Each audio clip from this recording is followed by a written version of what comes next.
గొల్ల చలపతి, ఆయన కొడుకు గొల్ల వెంకటేశ్వర్లు. ఈ కుర్రాడిని చూస్తే మూగు కుర్రాడు, ఏమీ చేయలేడు.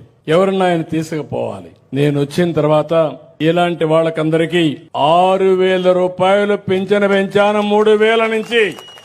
దానివల్ల ఆ కుర్రాడికి రోజు ఈ పింఛను వల్ల కొంతవరకు వెసులుబాటు వచ్చింది. వాళ్ళ తల్లి ఇక్కడ లేదు, డబ్బుల కోసం గల్ఫ్ కి వెళ్ళింది. అక్కడ 3,000 4,000 సంపాదించి ఆ డబ్బులు పంపిస్తుంది. అంటే ఒక వ్యక్తి యొక్క జీవితాన్ని మీరు చూడాలి. కన్న బిడ్డను ఏ తల్లి వదిలిపెడదు, కానీ వెసులుబాటు లేదు కాబట్టి ఆ డబ్బులు పంపిస్తే వాళ్ళ అత్త మామలు వాళ్ళు చూసుకుంటారని చెప్పే ఉద్దేశంతో వదిలిపెట్టి అక్కడికి వెళ్లే పరిస్థితికి వచ్చింది. ఇప్పుడు ఆ కుర్రాడికి నేను ఆలోచించాను, కనీసం ఇంట్లో ఉండాలి, వస్తే ఎవరన్నా మోయాలి. అందుకే నేను ఆలోచించి ఈ ట్రై సైకిల్ పెట్టి బ్యాటరీది పెట్టి 45,000 రూపాయలతో ఈ రోజే శాంక్షన్ చేసి అతనికి ఇచ్చాను. పాప మగోడు ఆనందం చూస్తే నా కళ్ళలో నీళ్లు వచ్చే పరిస్థితి వచ్చింది. నా జన్మ చరితార్థం అయిందని అది చూసినప్పుడు, ఓ నా కోసం ఈ ట్రై సైకిల్ ఇచ్చారు, నేను కూడా ఊరంతా తిరగచ్చు అనే ఆలోచన ఆ కుర్రాడికి వచ్చిందంటే అది మానవత్వంతో ప్రభుత్వం పనిచేయాల్సిన విధానం అని చెప్పి కూడా నేను మీకు తెలియజేస్తున్నా.